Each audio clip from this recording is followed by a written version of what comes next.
prevents these people from being brought to justice. And just to end this segment, I recently saw a photo of Vivas Casanova as he was being deported, sitting among other deportees.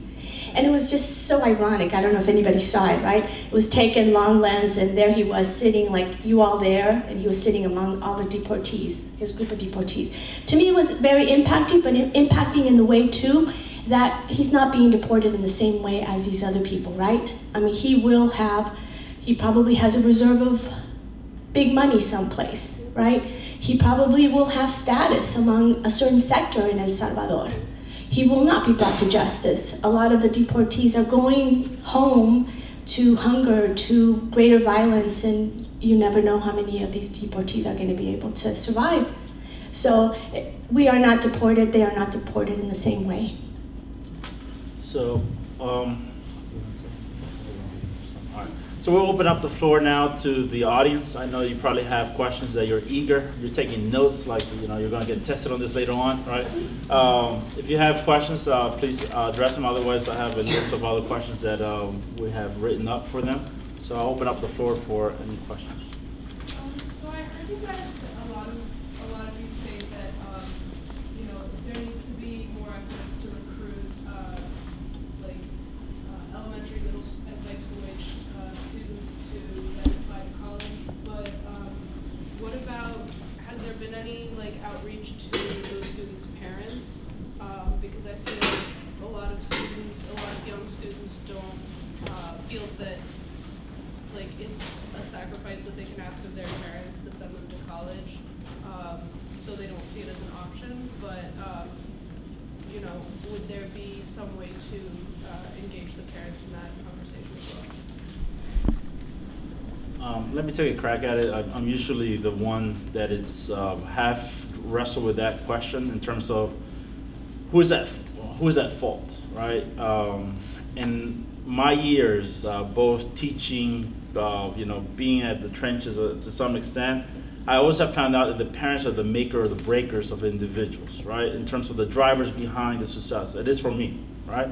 I always say my parents, my dad is about, actually May 22nd, he's retiring from the University of Maryland, right? My mom is a housekeeper, right? They were never involved in school, never, because they were working 2 jobs. But the only thing they asked for me was to get good grades. That was the driver. They didn't know how I was gonna do it. They could care less how I did it, but the expectation was I need to get good grades. I was talking to a gentleman yesterday from El Salvador, and he came over to my house, and we started chatting. He said, you have 2 kids. I said, yeah. He said, you should have more. You have this house, and blah, blah, blah. I said, no, kids are expensive, and I went on, right? And he said, I have 2 kids. One is 15 and the other 13, so I always angle the education. And he said, well, you know what? My son is at 15. He has a better phone than I do. And I said, that's wrong, right? He said, he told me his story about El Salvador. His dad died when he was 10 years old, so he feels this guilt about giving his kids whatever he never had, right? And I think that is a big problem with the Central American community, this guilt that we bring from home into this new environment. I never had this, so let me bust my chops to get my kids the PS4, the Nikes, the blah, blah, blah. And then all of a sudden you have PTAs that are in Spanish and there's no parents there, right? So that to me is the $1 million question, because you can't get children in the University of Maryland and the parents are not involved. But parents themselves, it's very hard to educate them as well, because there's not a drive per se to be involved as well. And I'm telling you, because Ana Patricia and I did a research many years ago where we went to elementary school that the population was 73% Hispanics between 1 and 3rd grade. And the principal was an African American. She said, and we asked her, what are the biggest issues having a elementary school that is 73% Hispanic? And the first thing she said is, and I almost dropped, she said, do Hispanic parents do not discipline their children at home? And I was just like, whoa, because I know in my case, I used to get whooped all the time, right? But and then she was like, the parents take the kids for a month at a time during Christmas. They don't get involved in PTA, right? So it's complicated, to say the least. But I do agree with you that parents are a key component in the drivers of the children, whether it's just telling them that they need to, like you were mentioning, right? Driving through University of Maryland, you can do it, you can do it, you can do it, paying cash, right? But most parents, what I found, they have a good intentions, but those intentions means monetary or capitalism or whatever you want to call it, buying them stuff, but it's not involved. All right, so I'll leave that and open up the floor to. I'm not sure if I agree or disagree with what you're saying, but I think that the way we understand parent involvement is from a very American lens. And these aren't parents who grew up in the United States for the most part. So understanding what involvement means in Central America would be key first and foremost, I think. Like, what does that look like? For my parents, it wasn't, and for a lot of the parents that I know, it wasn't like, we're gonna go. It was, that's the school's job. The school should be doing its job. The school should be teaching you how to apply to college, how to look for this financial aid. Our job is to raise you and how to be a person in a family, right? And it's this very community mentality. But it was also that same message of you need to get good grades. I don't know how, because I didn't go through it, right? I'll have the advantage of that. If I ever have kids, I'll be like, well, this is what I did. Maybe you could do this, maybe you could do it some other way if you figure it out, cool, right? But my parents didn't have that kind of experience to be able to tell me anything. And I think a lot of the parents in schools don't get that experience. So I think it's a matter of helping kids help their parents, right? If we're gonna keep things the same, right? Because that's where it's gonna come from. Because teachers don't go knock on parents' doors, right? Like a few of us might, but most don't. Principals don't do it, right? We reach out by sending flyers home, but flyers get lost in backpacks, right? Like I'm gonna tell you right now, it's like a waste of paper most of the time. We call at 3 in the afternoon because we think that that's when everybody else stops working, right? So it's not, it's a really complicated issue, I think. And so I think parents need to be involved, but there needs to be cultural responsiveness in the way that we try to involve them. And if I can add to Daniel's perspective, yes, we need to understand from the cultural standpoints of other peoples, right, and their relationship to education. So we can't assume that a one-size-fits-all U.S. education system that hasn't been changed since Reconstruction really is going to apply to these newer communities. So I want to piggyback on you were proposing we need to revamp and overhaul this thing, right? We need resources too. Flyers aren't going to do it, right? That get lost in backpacks. But neither is Google translation of English to Spanish going to do it, right? We are finding that in PG County system, that is what generally goes as interpretation and translation, right? And so parents, of course, they're having a hard time trying to navigate this system and read these notes, right? So again, we need resources, translators, interpreters. We need, if the university can provide our energies and services, this is where we might be able to help out or to participate in the learning of with people. So I don't want to leave aside the issue of resources that need to be distributed in different ways to assist the crisis in education system. The only thing I'll add, and just because I was sitting next to you, I passed it on. I think there's just two things that come to mind thinking about the question, and I think none of these questions can be divorced, not just from. I think it's an incredibly important question. What does parent engagement look like in Central America or in a particular community? I mean, and I think those questions too can't be divorced from sort of what are the political and economic systems at play that affect everyone's day-to-day lives. I mean, thinking about the question of, okay, going to college, I think two things come up for me just listening to it and thinking about some of our organization's members. There's a financial reality for many immigrant families that is very different from some students' population, certainly not for many low-income /working class /poor and impoverished students, regardless of their cultural backgrounds, their cultures, their ethnicities. But I think there's an element that, for example, we were thinking about it on our staff at CISPIS, which is not very much. We were like, hey, any Salvadoran staff member of ours is probably sending remittances home to their family. Does that mean that we as an organization need to have a responsibility for reflecting that and how people get paid? Because that is a reality of their life as workers that is different from someone who's potentially born in the United States, and that it is a pretty constant truth for most people that they have the added major financial obligation to be sending money home, and sort of how home, thinking about the concept of home, to another home. But I think that plays out in a lot of the calculations and the decisions that people have to make. And I think the questions we were thinking about earlier too around privatization of education and sort of the educational industrial complex, are there instances where people might be making economic choices that say, yes, going into $200,000 debt to go to college is or is not going to match, am I going to get enough out of that decision? And I think those kind of calculations that people have to make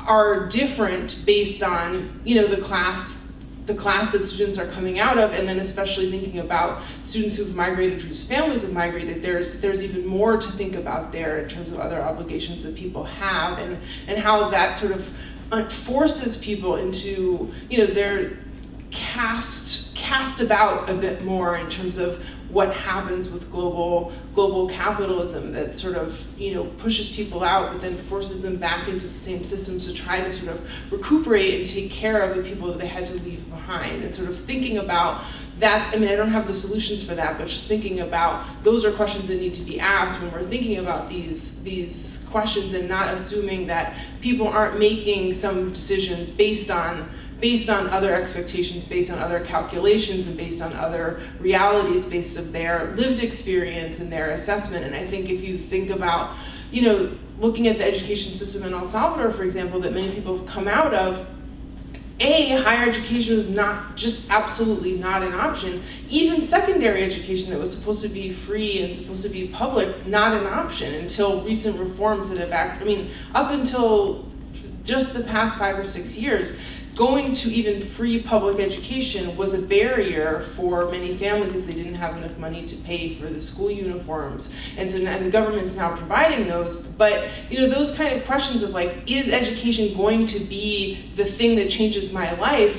For a lot of people's lived experiences and realities, the answer was no. Either because it wasn't an option, or even if it wasn't going to change the outcome of your life, because you were going to graduate from college and there wasn't going to be anything more to do. So I think all of those questions about what are people's understandings, what real calculations might they have been making based on what they know, and what their analysis is, have to be part of answering that question.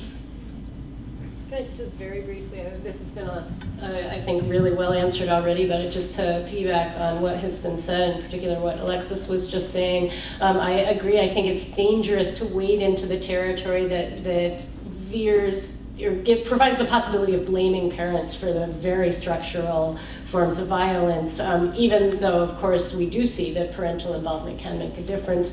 But in addressing that structural violence, although Alexis is totally right that even with free education throughout Latin America, the school uniforms, the sort of external costs are a huge impediment. Nonetheless, the movements against privatization throughout Latin America in general and in Central America in particular are incredible models that I think we have a lot to learn from. And Honduras is where I do much of my work, and since the coup in Honduras, there's just been very violent attacks that have and I'm talking about government murders of many teachers and students who have been protesting the privatization of education from K through the university level, and so I think. Not to say we should all go out there and try to get ourselves killed, because first of all, that's not going to happen. Not because it wouldn't happen in this country, but because it's not enough of a movement. I don't think we have enough of a movement to really make a threat to the powers that be right now. But I think looking to places where education, even if it isn't really a right, is still conceptualized as a right more than it is here, where we've lost that entirely, I think. And looking at the tactics and the strategies employed by students, teachers' unions in Latin America is a place that we could start to, so that we're supporting parents in making their decision, whatever that best decision is for their children and their family.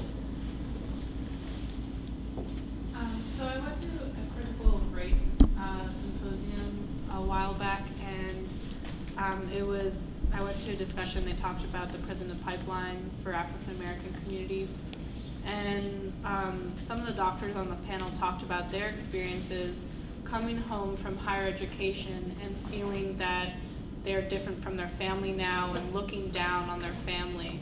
Does this happen? Has this happened in any of your experiences, and what insight have you gained from this?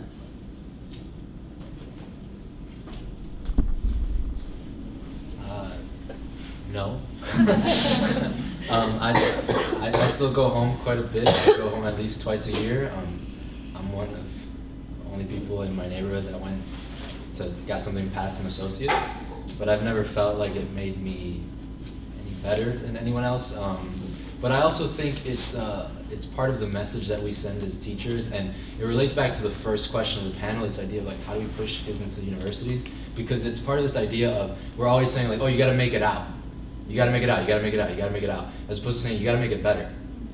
Like, that's not the message we send. We never say, like, you gotta make it better. Like, I don't wanna make it out of where I grew up. Like, I wanna go back and I wanna make it better. And I think if you start like using that language, that might go away, that feeling of like, I'm better than you because I made it out. Like, I don't live here anymore, this isn't home anymore. As opposed to saying like, you know, I made it out of East LA, let me come back and use my knowledge to, you know, help 5 other people and they come back with 5 each, that type of thing. But I don't know many Central Americans that have gotten a PhD. I don't really know. I haven't seen any other ones here outside of like Patricia. And so, personally, no. Yeah.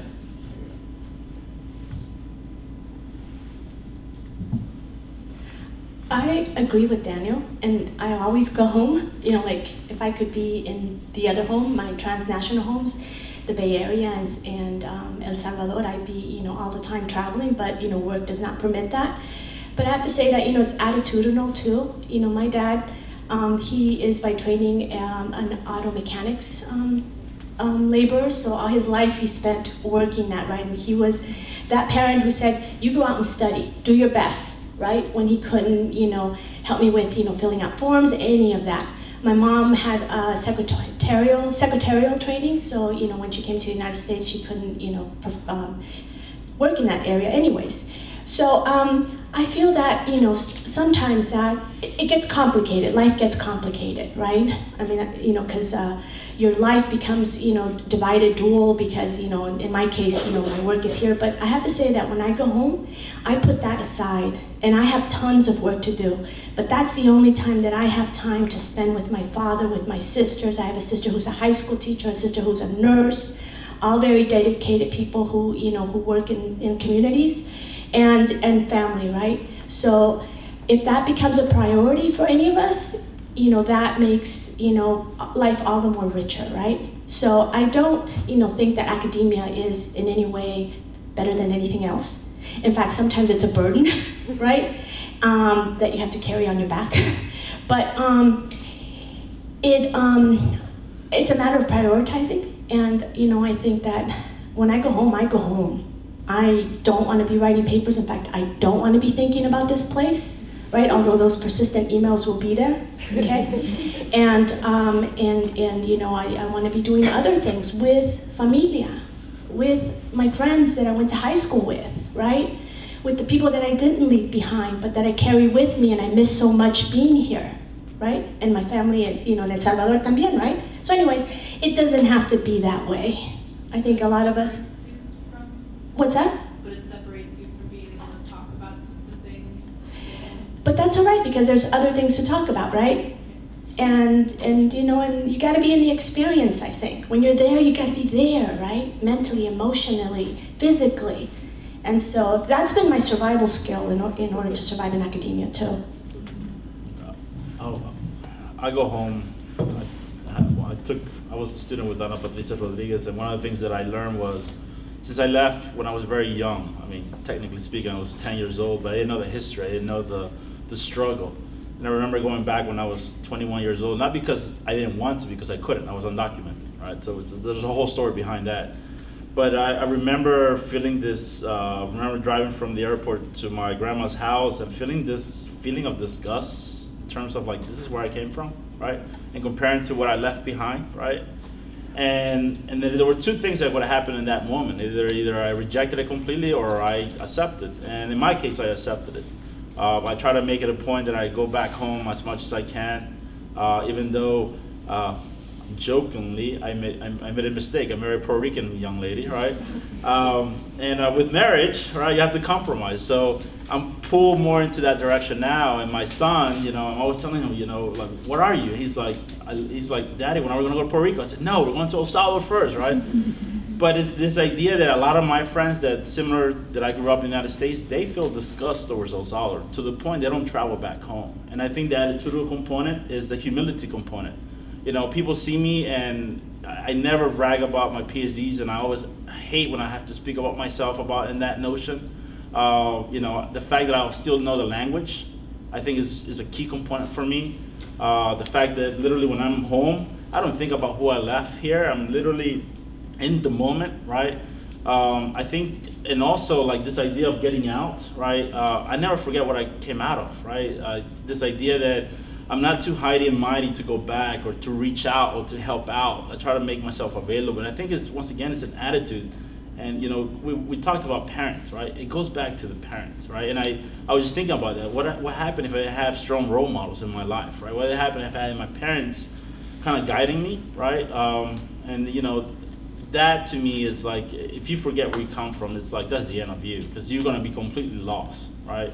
So I think it's just trying to understand where you come from and being comfortable in terms of who you are, right? I think that's whatever success that has brought me.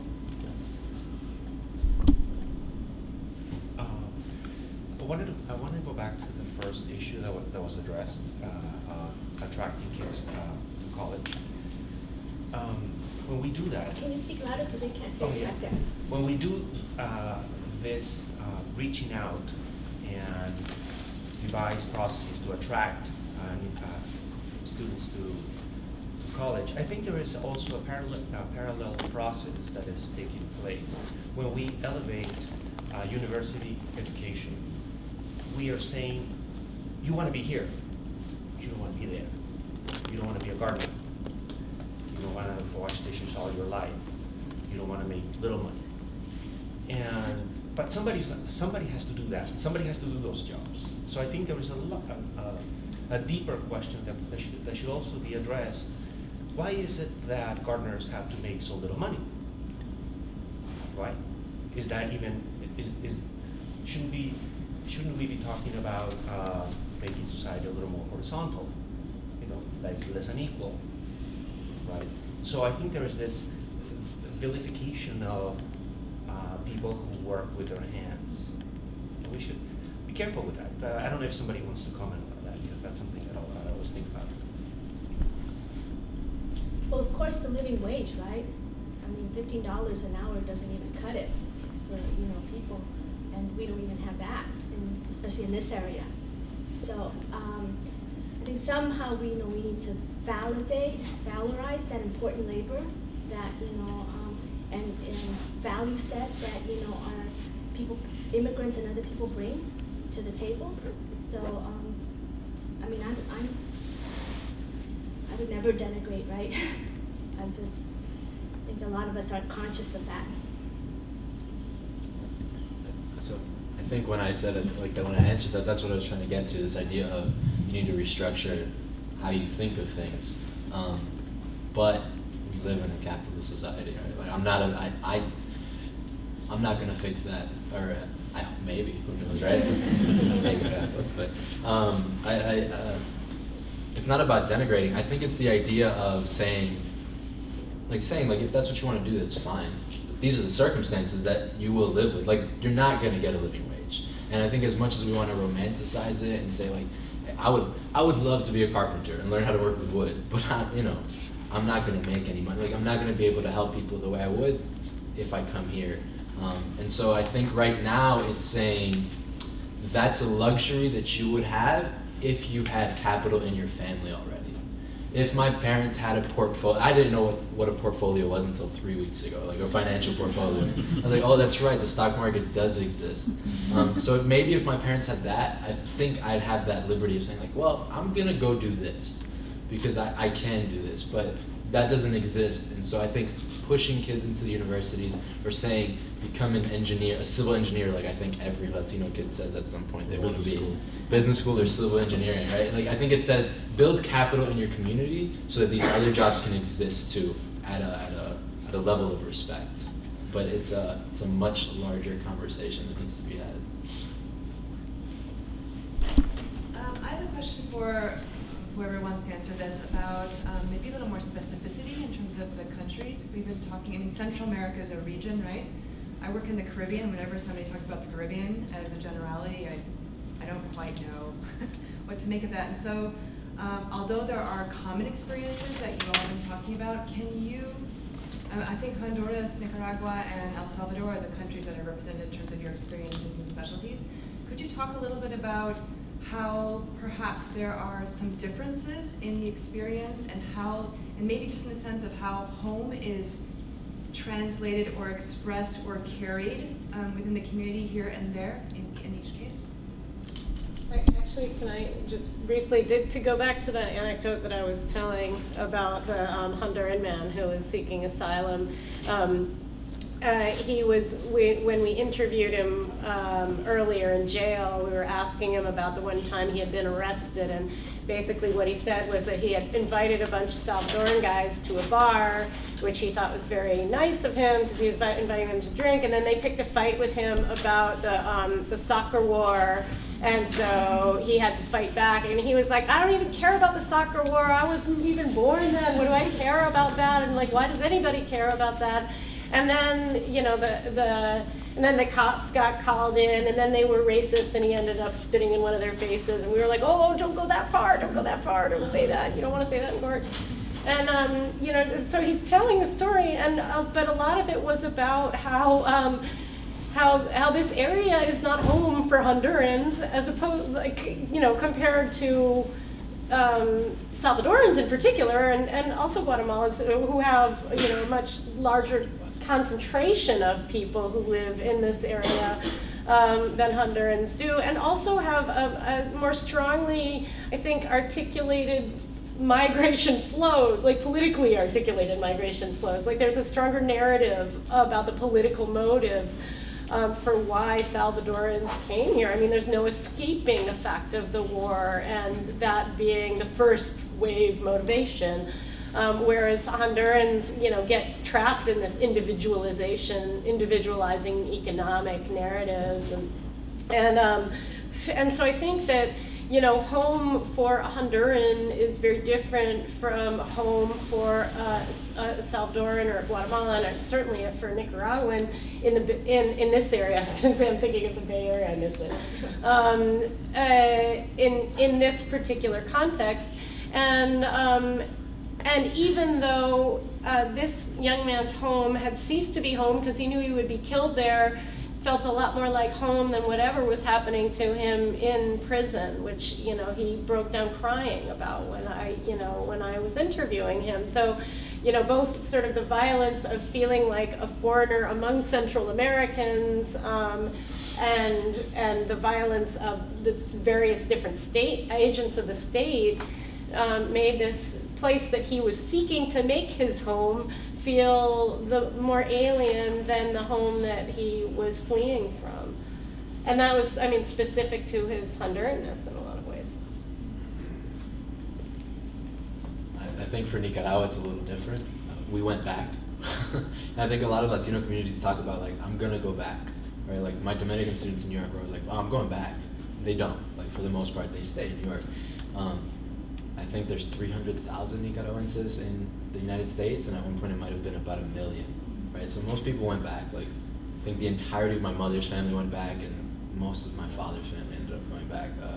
It's also, I would characterize it, and this is, I had never lived there for longer than, say, a year at a time.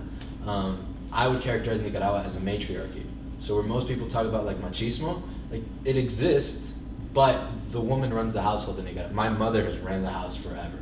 My grandmother's the scariest person I'll ever meet in my life. Right? Like, my father has always been the one that's like, oh, I love you, don't leave. My mother was like, yeah, go. And she's always been like the very like strong central figure in the family. And I think that's a very big difference between some other nations. And I don't know which ones because I can't speak to that experience. Yeah, Nicaragua's real different. You should go, it's nice. I think it's important to consider, colonialism and neocolonialism and, now neoliberalism and all those things and how they create certain differences, right? That Central Americans, there's been this dream of the unification, the federation. It's always been this utopic thing, right? But the difference is that, Honduran will feel that way or will have that relationship to Salvadoreños over that war that, has ramifications, but, in that little moment, right, it just spiraled into something terrible, right? So thinking about the larger colonial process that have divided us, divided the isthmus into, nation states, and now, people that, we don't, communicate because of these borders, political borders, right? I think if we were to overturn and work towards, something unifying, that is our end goal, right? And then you think of the immigrant communities that, may feel separated, right? Rather than in solidarity and work around projects. I did want to comment on when you said that we were going to focus on Honduras, El Salvador, and Guatemala, that is a very political construct right now that we should problematize.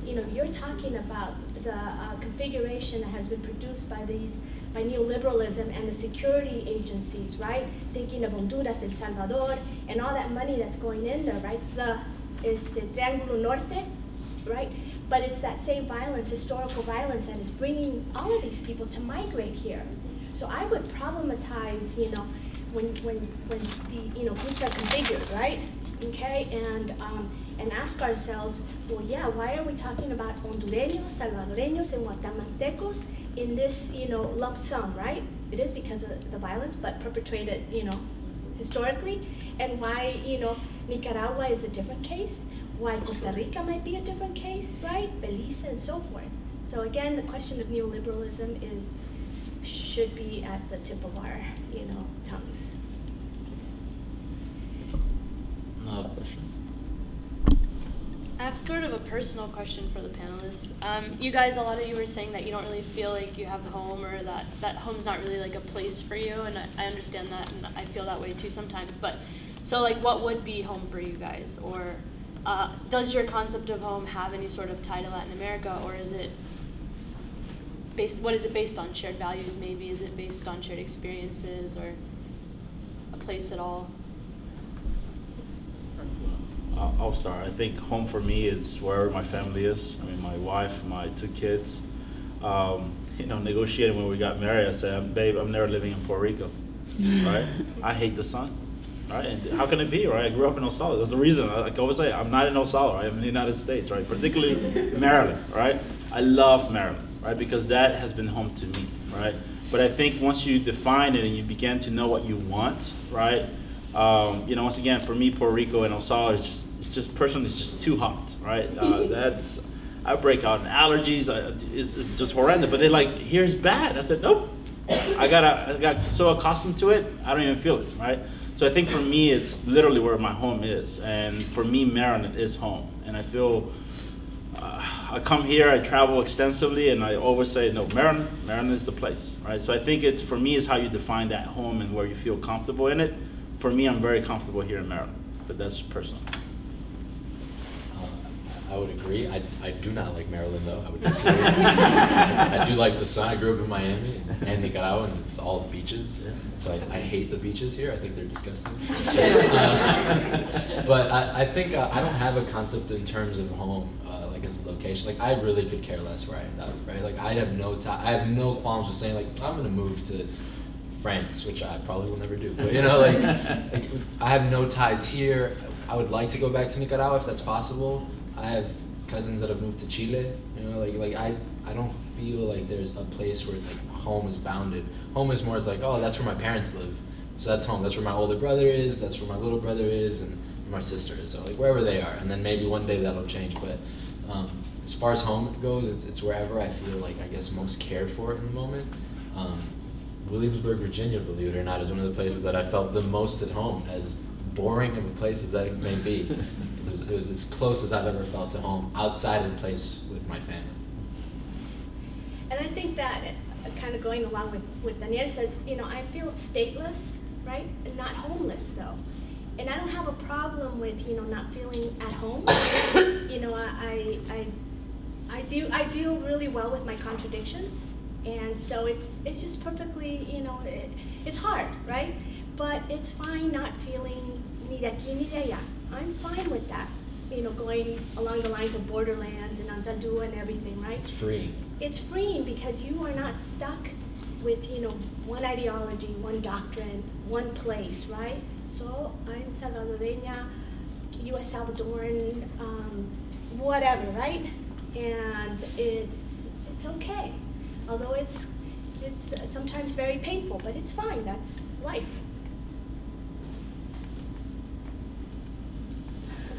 I think we have time for one more question. If anybody has something else burning? Or if the panel would like to conclude with any thoughts before we... Well, I wanted to bring up Baltimore, right? Okay, and you know, the ruling just recently that, you know, the homicide of Freddie Gray, okay? And so I think that, you know, the whole issue of impunity in the United States is something that we've dealt with a long time in Central America, okay? And so I wanted to, you know, kind of make some connections, right, of, you know, how this might play out, for good or for bad. We have to consider that.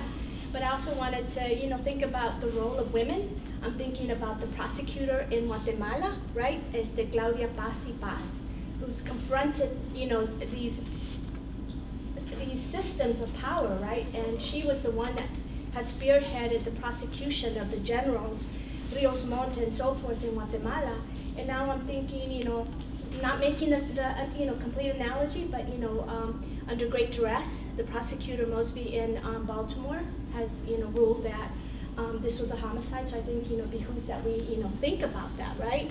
And to think of impunity. I'm doing a lot of work on impunity, and to think of impunity and how the United States remains impunous to a lot of worldwide global crimes, but also local crimes, right? And we have to think about how we're becoming a police state, not much different than El Salvador or Guatemala, except it's kind of masqueraded in something else. So I'm just feeling that, right? I came here really enraged when I saw that tweet.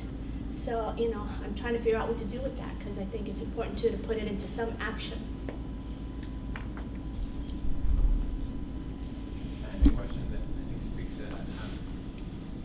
You know, you have Central America, which is over there but not over there at the same time, and there's a racial formation that exists there. And then you have the U.S., which is here but also not here, and it has a racial formation. And then you have the migration, the long historical migration, you know, between these places. How do those different racial formations kind of collapse on each other or not collapse on each other? And particularly in this moment, and particularly against the backdrop of Baltimore and you know, the ongoing murder of unarmed Black people. How are the kind of the stories that we tell about migration and these racial formations sort of play into that? I mean, I think that that's something that that people in the overlapping movements have done a much better job than academics of articulating in the past year. I'm thinking in particular of the Ayotzinapa movement, and then the Ferguson, the places that Ferguson now, obviously now Baltimore, but you know, and all the other cities where there have been uprisings. I think articulating the similarities between those movements, the people who are, you know, doing work on the border as well, and sort of seeing where U.S. imperialism and militarization, both inside U.S., particularly African American and Latino communities, is the one and the same almost with U.S. militarization and imperialism in other countries. And as exactly as you point out, these aren't separate processes, because otherwise we get lost in a narrative that simplifies race in order to divide and conquer. that turns it into, I mean, it's going back to scientific racism and making race something real and the real root of what's happening, when in fact it's racism tied to a military-industrial complex that is behind this violence. And so I think the work of young activists who have really been pointing out that Ferguson is Ayotzinapa, is this violence on the border, are making this point really well. Otherwise we get lost in the mainstream media narrative, which is entirely fictitious. And I think that when I was thinking about this question, preparing for the panel, I was thinking about an experience that a friend of mine who's an organizer doing economic justice and labor solidarity was saying that they had gone through a really intense curriculum in developing a curriculum together with day laborers and unionized construction workers, day laborers who are mostly Latino immigrants, mostly from Central America, mostly from El Salvador, and construction workers in the US, lots of racial dynamics in those unions as well. And going through a process of sort of through organizing and through economic justice organizing together, really trying to, address tensions, even just locally in neighborhoods in Washington, D.C., specifically, with Black community and Latino immigrant communities. And a very interesting thing came out of that discussion, specifically around El Salvador, which was that because, and where I'm going with this is that I think to the question of the uniqueness of each history and the kinds of really things that are going to be necessary are kinds of in-depth, long-term, community-led education that maybe doesn't look like K through 12 education, classroom style things about learning those histories. One of the things that came out was that many of the day laborers who were Salvadoran, who were part of economic justice movement, part of an organized movement here in the US, didn't know very much about the history of slavery in the United States because the Salvadoran government was one of the earliest governments in the hemisphere to outlaw slavery out of sheer racism of not wanting African peoples in the country. And so there's much lower levels of Afro-descendant population in El Salvador than there are even in some neighboring countries in Central America, definitely different from other countries in South America. And so I think the particularities of those histories are really important to having those questions, and yet I think the urgency of the situation now around militarization being used to enforce neoliberal economic policies creates an incredible opportunity because those things are happening so pervasively and so much throughout lots of different kinds of communities and internationally, and yet the players and the specific actors are so frequently the same that there's a tremendous opportunity to bring that analysis forward from the people who are engaging in it, struggling against it, and yet if it isn't done in a way that pulls out what some of those unique histories are and what understandings people are bringing to the table, then it won't succeed. And yet I think the question of education, coming back to that, ends up being really key in the question of how we're going to do that education and who's going to lead that education, and what form it's going to take and where it's going to happen. I think it's going to be a lot harder and longer and need a lot more resources than we're ever currently providing to it, and acknowledging that it isn't something that's just going to have one answer, but that it's going to have to be part of real deep engagement and work together. And I think the sort of framework of a broader struggle in fact creates a really important context to have those very necessary conversations and relationships that need to be built. I agree. Here. Okay, thank you very much to our panelists.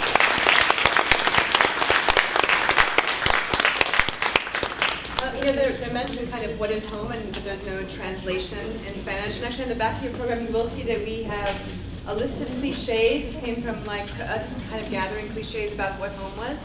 And part of the problem was, how do we translate it into Spanish and Portuguese and other languages, right? So you take a look at that. The conference will begin again at 2:15. We have two more panels today. We have artistic production and performance, and then at 3:40 we have transnationality, bodies, sounds, and objects. Please take a look at the poster exhibitions in the back. The reception starts at 5:30. Thank you. Thank you again to our excellent panel. Keep this?